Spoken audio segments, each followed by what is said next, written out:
This afternoon at Client's Garage, we're going to be replacing this cabin filter on a 2011 Passat TDI.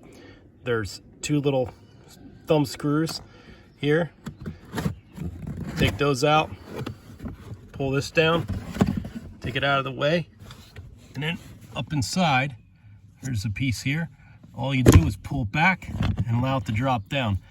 I already replaced this filter with a brand new carbon impregnated filter. Bought this vehicle probably about 3 weeks ago or so. So I always do full maintenance on vehicles when I buy them, because you have no idea what oils were used, whether they're correct oils or quality of filters. So I always do full maintenance on it. One thing on the checklist is the air cabin filter. Sometimes I'm surprised they're really new and it's a decent quality filter. Other times, like this is the one that came out of this vehicle, is extremely filthy. This vehicle has about 175,000 miles on it.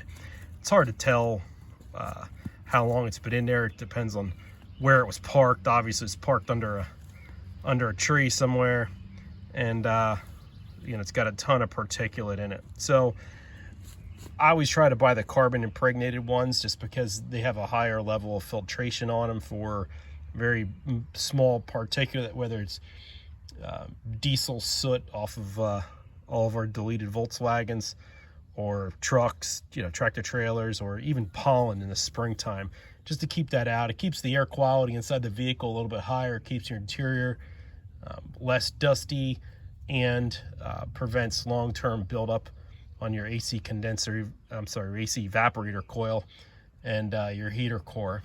And it's just overall more healthy for you. So I try to replace them once a year. I drive a lot, so you know, maybe once every 25 to 30,000 miles I try to put a new one in. So try to buy a carbon based filter and a good quality filter. As always, have fun, stay safe.